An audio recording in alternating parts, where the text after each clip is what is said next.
आपल्या धाराशिव जिल्ह्यामध्ये मोठ्या प्रमाणात आपल्याला रोजगार निर्मिती करायची आहे, दरडोई उत्पन्न आपलं वाढवायचं आहे आणि त्यामुळे एमआयडीसीची आपण मदत घ्यायचं ठरवलेलं आहे.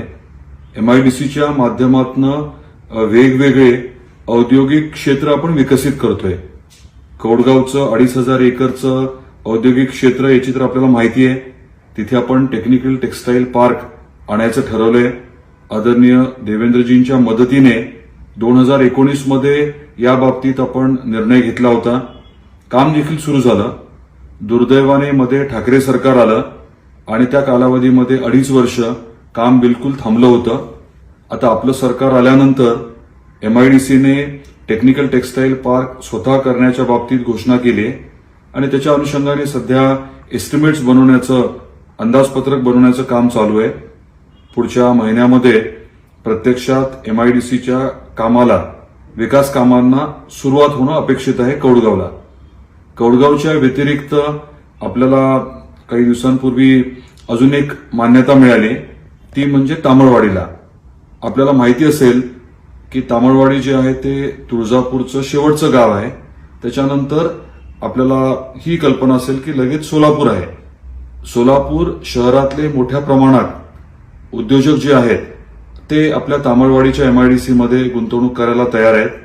त्यामुळे मोठ्या प्रमाणात तिथे उद्योग लवकर येतील आणि रोजगार निर्मिती होईल अशी अपेक्षा आहे. या औद्योगिक क्षेत्राच्या बाबतीत अनेक दिवसांपासून आपण पाठपुरावा करत होतो आणि आता उच्चाधिकार समितीने त्याला मान्यता दिली आहे. त्यामुळे जलद गतीने आपल्याला तामळवाडीला एमआयडीसी इंडस्ट्रीयल एरिया विकसित करता येईल, तिथे उद्योग आणता येतील आणि मोठ्या प्रमाणामध्ये रोजगार निर्मिती होऊ शकेल. याबद्दल मी उदयजी सामंत, आपले उद्योग मंत्री आहेत, त्यांच्या मनापासून आभार व्यक्त करतो. तुळजापूरमध्येच आपण नळदुर्गला देखील एमआयडीसीच्या बाबतीमध्ये काम करतोय. काही जागा आयडेंटिफाय करण्याची प्रक्रिया चालली आहे. धाराशिव आणि तुळजापूर नंतर आपण कळंबला देखील याच अनुषंगाने काम करतोय. कळंब येथे शिराडोन गाव आपल्याला माहिती असेल, तिथे साधारण 100 हेक्टर जमीन गोरक्षण संस्थेची आहे. ती घेण्याच्या बाबतीतली देखील आपली प्रक्रिया चालली आहे एमआयडीसीसाठी. कालच त्या बाबतीमध्ये त्यांची पाहणी देखील झाली. पाणी दौरा झाल्यानंतर अधिकारी माझ्याशी बोलले. येरमाळ्याला देखील काही जमीन आपण त्यांना दाखवलेली आहे आणि येणाऱ्या काळामध्ये कळंबला देखील आपण अशाच प्रकारचं औद्योगिक क्षेत्र विकसित करण्याचा प्रयत्न करतोय. वाशी, भूम, परांडा येथे देखील वेगवेगळ्या माध्यमातून एमआयडीसीची डेव्हलपमेंट करण्याची प्रक्रिया चालू आहे. वाशीला काही जागा देखील दाखवली आहे आणि भूम परांड्यात काल एमआयडीसीच्या अधिकाऱ्याने जागा बघितली.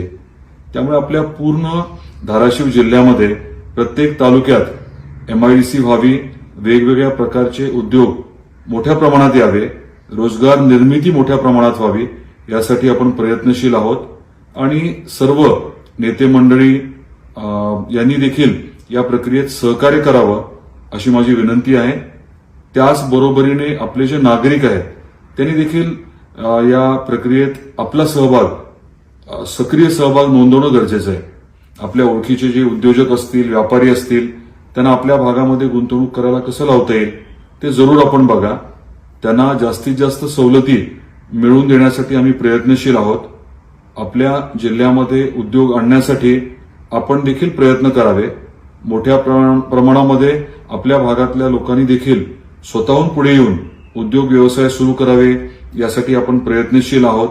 जवळजवळ 1,500 नवीन उद्योग व्यवसाय हे रोजगार निर्मिती योजनेच्या माध्यमातून आपण गेल्या वर्षभरामध्ये सुरू करू शकलोय.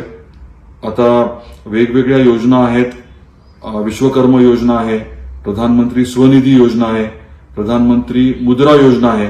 याच्या माध्यमातून रोजगार निर्मिती, स्वयंरोजगार निर्मिती याच्यावरती आपण भर देतोय आणि या सर्व बाबींच्या माध्यमातून खऱ्या अर्थाने आपल्याला आत्मनिर्भर धाराशिव जिल्ह्याची निर्मिती करायची. धाराशिव बदलते हे जे आपण बोलतोय ते नुसतं बोलून नाही चालणार, तर कृतीमधनं ते दिसायला हवं. आपलं दरडोई उत्पन्न वाढायला हवं. आपल्या भागातल्या लोकांची समृद्धी जी आहे ती वाढायला हवी आणि त्या अनुषंगाने आपण सर्वांनी मिळून प्रयत्न केले तर मला खात्री आहे की आपल्याला नजीकच्या काळात यश मिळेल आणि मोदी साहेबांना आणि आपल्याला विकसित भारत जो अपेक्षित आहे तो या माध्यमातून साकार होईल. आपण मदत करावी या प्रक्रियेत अशी पुनश्च आपल्या सर्वांना विनंती